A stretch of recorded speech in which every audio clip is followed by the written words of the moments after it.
I thought she was just a maid. Then I found out she knew my father. The screech of tires still echoes in my ears, a phantom sound that jolts me awake in the dead of night. It was the sound of impact, the sound of a life irrevocably altered, the sound of my own arrogance shattering against the unforgiving reality of the asphalt. I remember the rain, a relentless curtain of grey that blurred the edges of the world, making everything slick and treacherous.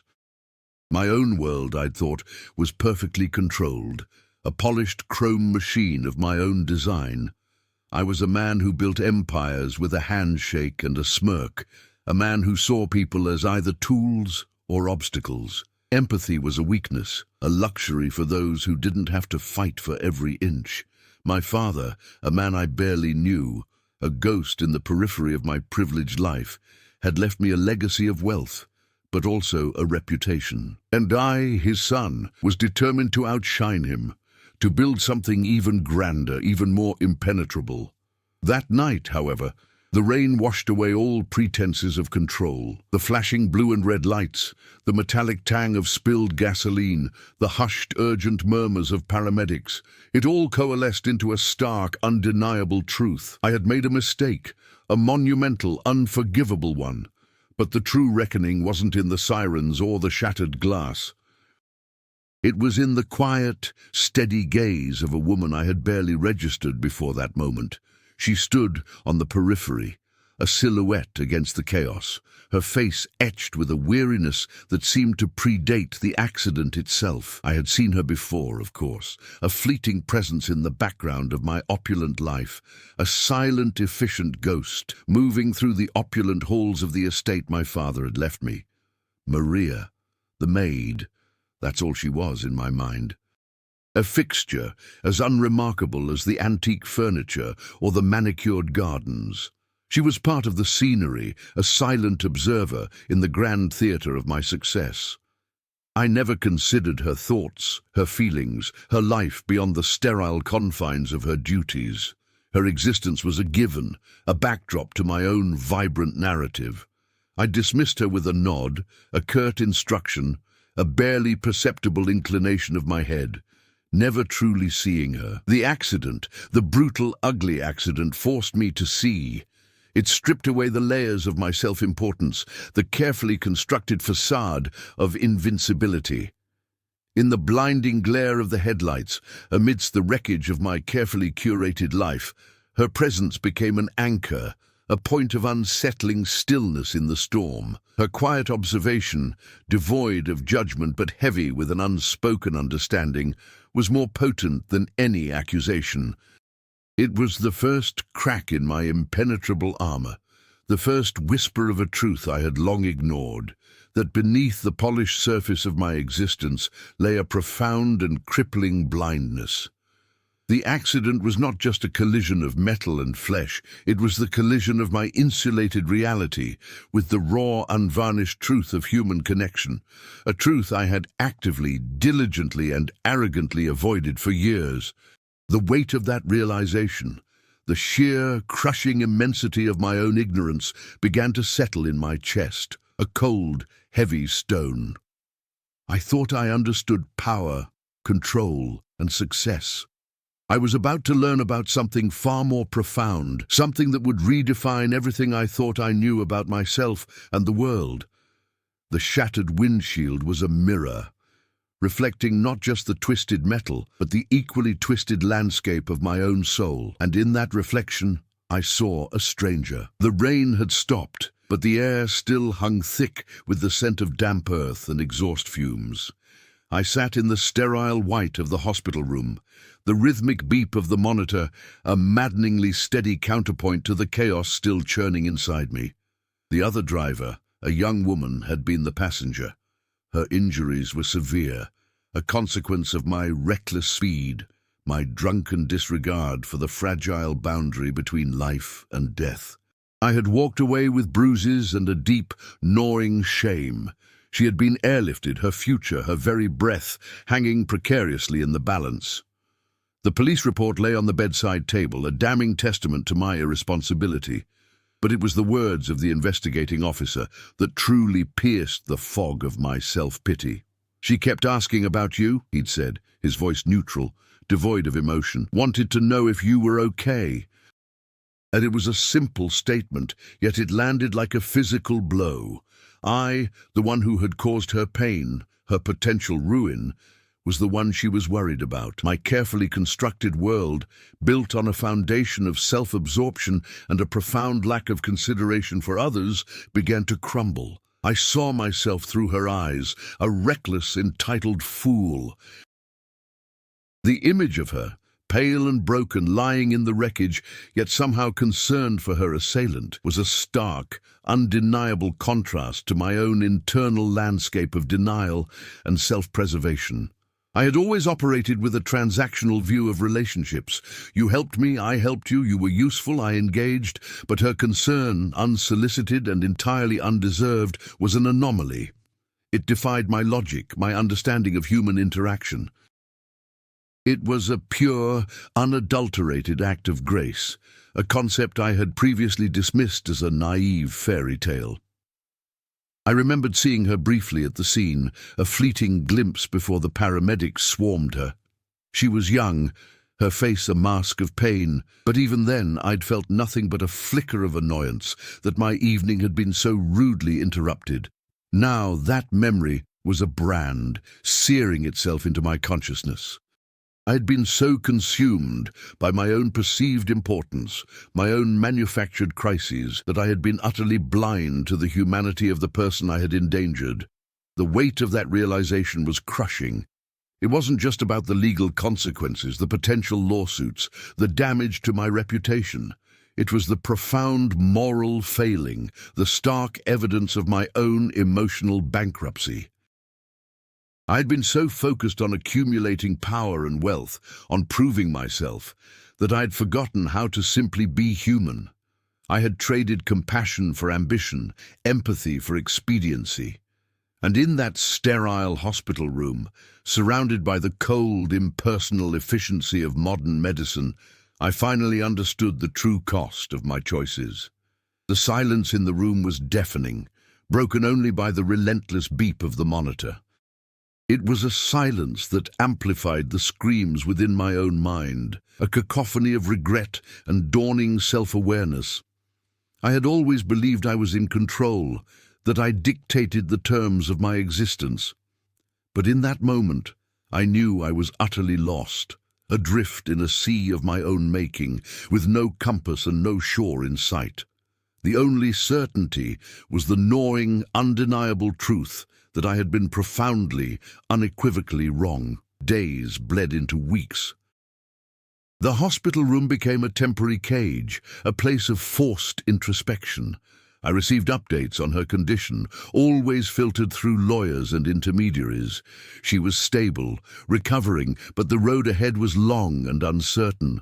The legal proceedings were a blur of terse conversations and sterile documents, a cold, impersonal extension of my usual world. Yet beneath the veneer of legal maneuvering, a persistent, unsettling image haunted me. Her face, pale and drawn, her eyes holding a depth of quiet suffering I couldn't fathom. I had expected anger, perhaps even hatred, directed towards me. Instead, the reports spoke of her resilience, her quiet determination, and, most disturbingly, her continued inquiries about my well-being. It was a narrative that refused to fit my understanding of the world. Anger, I could process. Retribution, I could anticipate, but this quiet concern, this unwavering humanity in the face of such profound harm, was a language I didn't speak. It was a mirror held up to my own callousness, reflecting a stark, unflattering image. One afternoon, a lawyer, a man whose face was as impassive as a stone tablet, mentioned her name again. "Maria," he'd said, almost as an afterthought. "She's asked to see you, specifically." The request hung in the air, heavy with unspoken implications. My first instinct was a surge of primal fear. What did she want? To confront me? To demand retribution? My mind, still clinging to its old, hardened ways, conjured images of a public spectacle, of accusations hurled and shame amplified. But beneath the fear, a flicker of something else ignited, a reluctant curiosity, a desperate need to understand this anomaly, this woman who had disrupted my carefully constructed reality. I agreed, of course. My lawyers advised against it, citing potential legal ramifications, but a force stronger than legal counsel, a nascent pull towards accountability, compelled me. The meeting was arranged in a neutral space, a small, sparsely furnished room in a rehabilitation center. The air was thick with the scent of antiseptic and unspoken pain. When she walked in, she was frail, leaning on a cane, but her eyes, those same eyes I'd seen in the wreckage, held a steady, unwavering light. She wasn't angry. She wasn't accusatory. She simply looked at me, and in that look I saw not condemnation but a profound, quiet sorrow. Her voice, when she finally spoke, was soft, almost a whisper, yet it carried a weight that resonated in the silent room. She didn't speak of the accident, not directly. Instead, she spoke of her father. My father, the man whose name I bore, whose legacy I had so desperately tried to emulate, and perhaps in my own way, surpass. She spoke of him not as the distant, almost mythical figure of my childhood memories, but as a man she had known, a man who had helped her family, a man who had extended a kindness that had echoed through generations. She spoke of a debt, not of money, but of gratitude, a debt that had been passed down, a silent promise to honor his memory. And then she spoke of the accident, not as an act of malice, but as a moment of profound human frailty. She spoke of forgiveness, not as a grand gesture, but as a quiet release, a necessary step for her own healing. Her words were simple, unadorned, yet they dismantled the fortress I had built around myself brick by painstaking brick. She knew my father, not just his name, but his character, his kindness, and in knowing him, she saw something in me, something I had long suppressed, something I had actively tried to bury beneath layers of ambition and arrogance. It wasn't pity she offered, nor was it absolution. It was understanding, and in that understanding I found a reflection of a humanity I had long denied. The silence that followed her words was not empty, but full. It was the sound of my carefully constructed world dissolving, making way for something new, something raw and terrifyingly real. The rehabilitation center became a regular destination, not for therapy, not for legal meetings, but for the quiet, unassuming presence of Maria. Our encounters were brief, often wordless. I would arrive, find her tending to the small garden outside, her movements slow but deliberate, her hands, still bearing the marks of her injuries, gently coaxing life from the soil. I never spoke of the accident, nor did she. We spoke of the weather, of the changing seasons, of the quiet rhythm of the garden. My lawyers still advised caution. My business partners expressed concern about my increasingly erratic behavior, but I couldn't stop. It was as if an invisible thread had been woven between us, a silent tether that pulled me back to her presence, back to the unsettling calm she emanated. One afternoon, as I watched her carefully prune a rose bush, her knuckles white against the thorns, a memory surfaced, sharp and clear. It was a fragmented image from my childhood, a fleeting glimpse of my father's hand, large and calloused, gently tending to a similar rosebush in the sprawling gardens of our ancestral home. I had dismissed it then, a trivial detail in the grand tapestry of my young life. Now it resonated with a profound significance.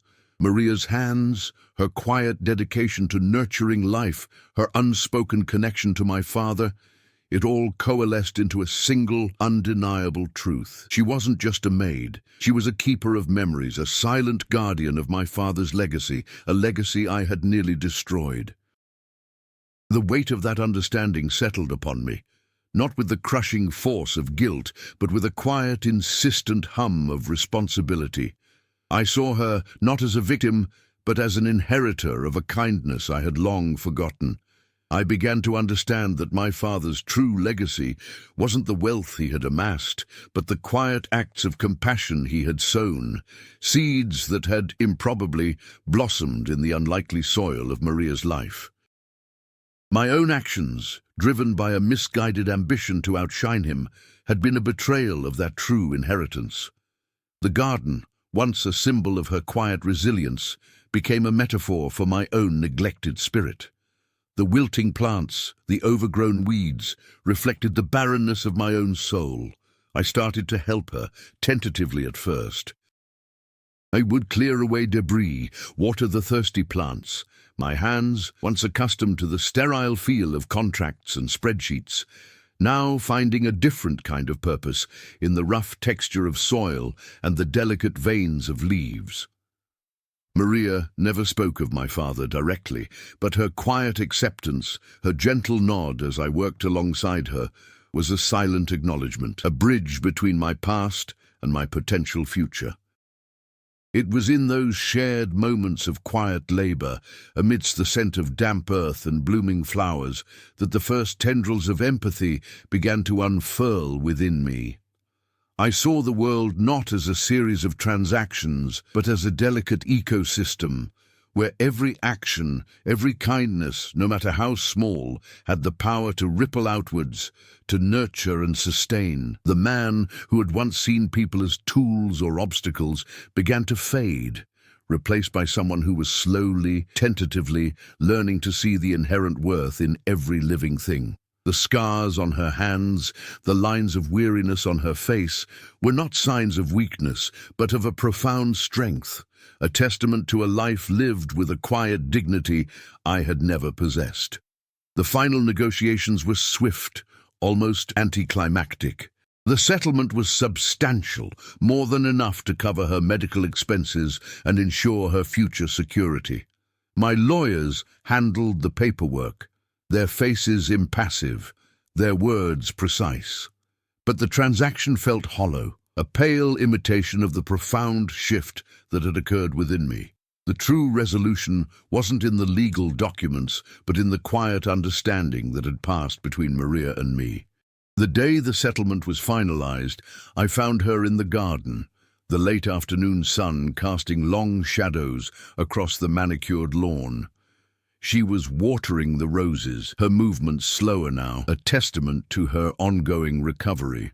I approached her, not with the guardedness of a defendant, but with the quiet respect of a fellow traveler. I didn't offer apologies, not in words. Instead, I knelt beside her, my hands rough and calloused from weeks of gardening, reaching for a fallen rose petal. I gently picked it up, its velvety texture a stark contrast to the hardness that had once defined me. I held it out to her, a silent offering. Her eyes met mine, and in their depths I saw not just acknowledgement, but a flicker of something akin to peace. She took the petal, her fingers brushing against mine, a fleeting, almost imperceptible touch. It was a gesture of acceptance, a silent testament to the forgiveness that had already taken root, not just in her heart, but in mine. We stood there for a long moment, the silence filled with the unspoken understanding of shared experience, of a profound, irreversible transformation. The man who had once viewed the world through a lens of ruthless ambition had been humbled, stripped bare, and in that vulnerability had found a connection he never knew he craved. The garden, once a symbol of her quiet suffering and resilience, had become a sanctuary, a place where brokenness could be mended, where empathy could bloom. As the sun dipped below the horizon, painting the sky in hues of orange and purple, I turned to leave. Maria remained by the rosebush, her silhouette etched against the fading light. I didn't look back. I didn't need to. The image of her, holding that single rose petal, was imprinted on my mind, a quiet, enduring symbol of a debt repaid, not with money, but with a profound shift in perspective, a quiet awakening of the soul. The phantom screech of tires had finally faded, replaced by the gentle rustle of leaves and the silent, steady growth of a single rose. Her whisper still follows me, softer now, like forgiveness. The weight of Maria's quiet act of shared labor settled not as a burden, but as a recalibration of my internal compass. It wasn't the settlement, the financial closure that mattered, but the subtle shift in my perception of value. My father, the man whose name I carried like a heavy, ill-fitting coat, had always been a figure of immense power and influence in my mind, a titan of industry whose every move was calculated for maximum gain. Yet, Maria's gentle tending of the roses, her quiet dignity in the face of immense hardship, revealed a different facet of his legacy, one built not on acquisition, but on connection, on the cultivation of lasting goodwill. Now consider how this applies when you find yourself facing a situation where your past actions have caused significant harm. Instead of focusing solely on restitution, on merely balancing the books, try to identify the deeper human element that has been impacted. Perhaps it's not just about financial compensation, but about acknowledging the intangible value of trust that has been eroded, or the quiet dignity that has been challenged. This requires a subtle but crucial pivot from a transactional mindset to a relational one. It means recognizing that true amends often involve understanding and honoring the intrinsic worth of the person you've wronged, beyond their immediate material needs. This might manifest as supporting a cause they deeply care about, or simply offering your time and presence in a way that acknowledges their unique humanity. Furthermore, the very act of participating in the garden's quiet restoration offered a tangible, sensory counterpoint to the abstract nature of my previous pursuits. My business dealings had always been about intangible assets, about market shares and profit margins, about numbers on a screen, digging in the soil, feeling the cool earth between my fingers, the satisfying resistance of a stubborn root. These were grounding experiences. They were immediate, visceral, and utterly devoid of pretense. This hands-on engagement fostered a profound appreciation for the slow, incremental nature of growth. It was a stark contrast to the rapid-fire decision-making and the often illusory quick wins that characterized my professional life. Building a thriving garden, much like rebuilding a fractured relationship or a tarnished reputation, demands patience, consistent effort, and an understanding that true flourishing takes time, often seasons, to manifest. Consequently, when you're confronted with the aftermath of a significant ethical lapse, resist the urge for immediate superficial fixes. Instead, look for opportunities to engage in sustained, practical actions that demonstrate a genuine commitment to repair. This could involve dedicating consistent time to a community project, mentoring someone you may have previously overlooked, or patiently rebuilding trust through reliable, predictable behavior over an extended period. The focus shifts from a single grand gesture to a series of small, consistent acts that over time create a more robust and authentic foundation for reconciliation. Conversely, the quiet understanding that developed with Maria transcended mere forgiveness. It evolved into a recognition of shared humanity, a recognition that the lines we draw between ourselves and others are often arbitrary constructs. My father, in his own way, had understood this. His kindness towards Maria's family, an act I had never even known about, was a quiet testament to this principle. It wasn't about charity. It was about recognizing a fundamental interconnectedness. Now consider how this insight can be applied when you've inadvertently underestimated or dismissed someone's capabilities or importance. Perhaps you've consistently overlooked a colleague's quiet contributions, or dismissed a family member's concerns as trivial.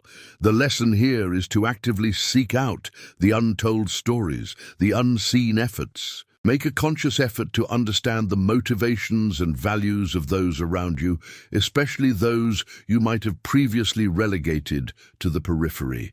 This involves active listening, asking open-ended questions, and being willing to see individuals not through the lens of your preconceived notions, but through the prism of their own unique experiences and contributions.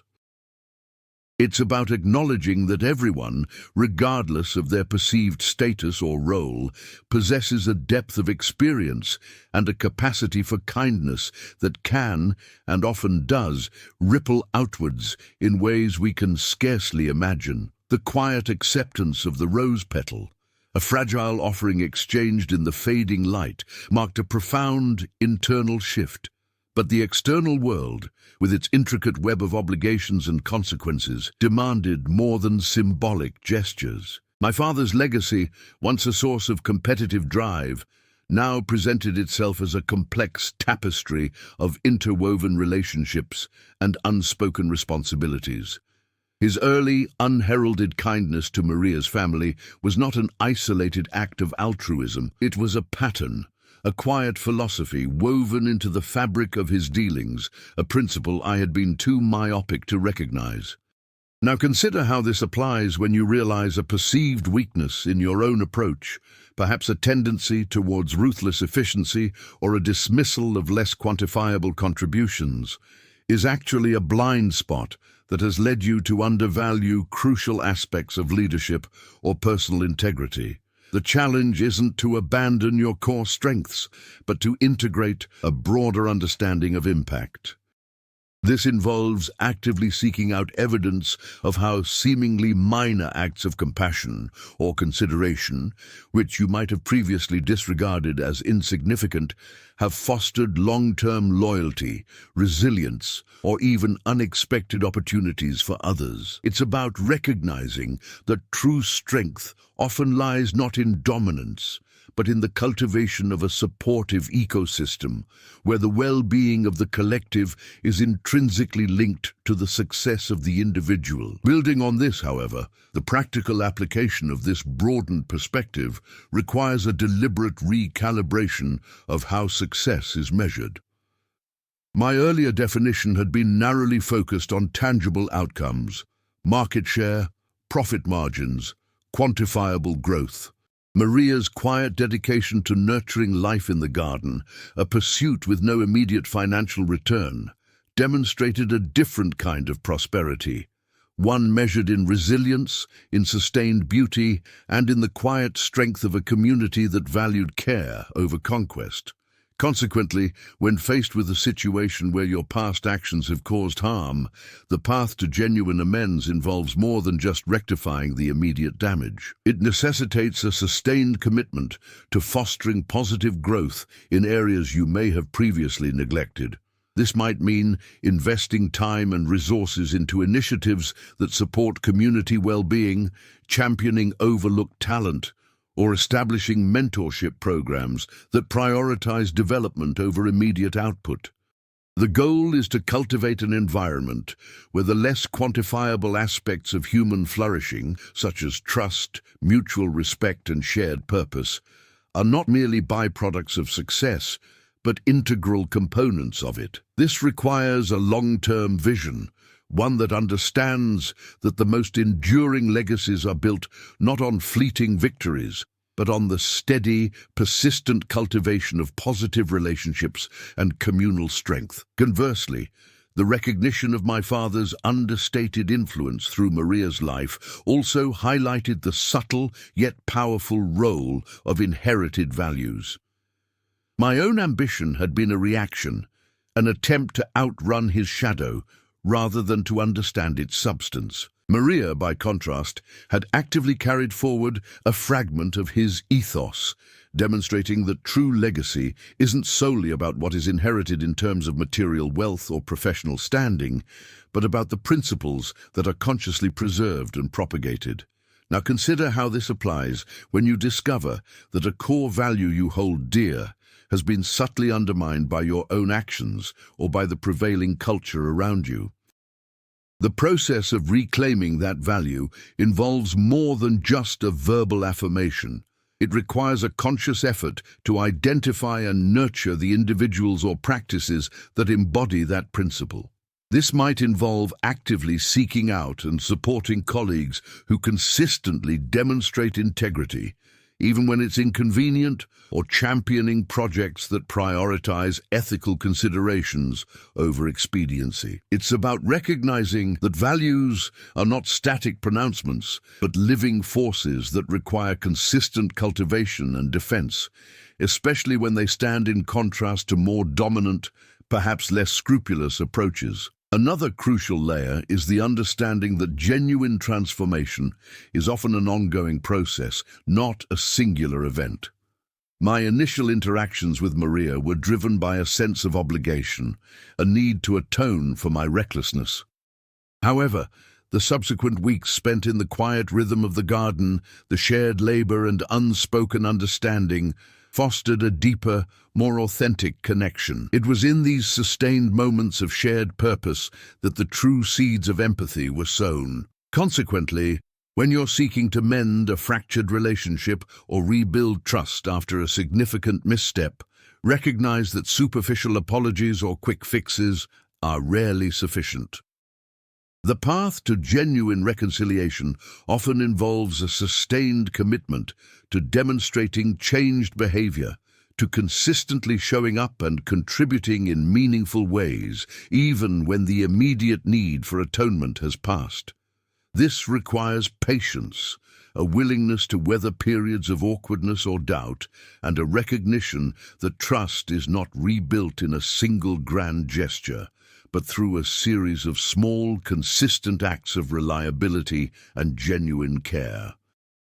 It is in this sustained effort, this quiet persistence, that the most profound and lasting transformations take root. The quiet acceptance of the rose petal, a fragile offering exchanged in the fading light, marked a profound internal shift. But the external world, with its intricate web of obligations and consequences, demanded more than symbolic gestures. My father's legacy, once a source of competitive drive, now presented itself as a complex tapestry of interwoven relationships and unspoken responsibilities. His early, unheralded kindness to Maria's family was not an isolated act of altruism. It was a pattern, a quiet philosophy woven into the fabric of his dealings, a principle I had been too myopic to recognize. Now consider how this applies when you realize a perceived weakness in your own approach, perhaps a tendency towards ruthless efficiency or a dismissal of less quantifiable contributions, is actually a blind spot that has led you to undervalue crucial aspects of leadership or personal integrity. The challenge isn't to abandon your core strengths, but to integrate a broader understanding of impact. This involves actively seeking out evidence of how seemingly minor acts of compassion or consideration, which you might have previously disregarded as insignificant, have fostered long-term loyalty, resilience, or even unexpected opportunities for others. It's about recognizing that true strength often lies not in dominance, but in the cultivation of a supportive ecosystem, where the well-being of the collective is intrinsically linked to the success of the individual. Building on this, however, the practical application of this broadened perspective requires a deliberate recalibration of how success is measured. My earlier definition had been narrowly focused on tangible outcomes, market share, profit margins, quantifiable growth. Maria's quiet dedication to nurturing life in the garden, a pursuit with no immediate financial return, demonstrated a different kind of prosperity, one measured in resilience, in sustained beauty, and in the quiet strength of a community that valued care over conquest. Consequently, when faced with a situation where your past actions have caused harm, the path to genuine amends involves more than just rectifying the immediate damage. It necessitates a sustained commitment to fostering positive growth in areas you may have previously neglected. This might mean investing time and resources into initiatives that support community well-being, championing overlooked talent, or establishing mentorship programs that prioritize development over immediate output. The goal is to cultivate an environment where the less quantifiable aspects of human flourishing, such as trust, mutual respect, and shared purpose, are not merely byproducts of success, but integral components of it. This requires a long-term vision, one that understands that the most enduring legacies are built not on fleeting victories, but on the steady, persistent cultivation of positive relationships and communal strength. The true measure of this journey lies not in the absence of past mistakes, but in the present commitment to a different way of being. It's in the deliberate choice to engage with the world not as a battlefield for personal gain, but as a shared space where compassion and understanding can flourish. The lessons learned in that quiet garden, the silent conversations held amidst the rustling leaves and the gentle scent of roses, are not confined to memory. They are the foundation upon which a new way of living is built. The practice of empathy, once a foreign concept, has become the guiding principle, influencing every interaction, every decision. It's a continuous process, a daily recommitment to seeing the world through a lens of grace, acknowledging that true strength lies not in dominance, but in the quiet, persistent cultivation of connection and shared well-being. The journey from seeing a maid to understanding a keeper of a profound legacy is a testament to the power of unexpected encounters to awaken the dormant seeds of our better selves. The true practice begins now, in the quiet moments, in the deliberate choices, in the enduring commitment to seeing the world not as it was, but as it can be, nurtured by understanding and watered with compassion.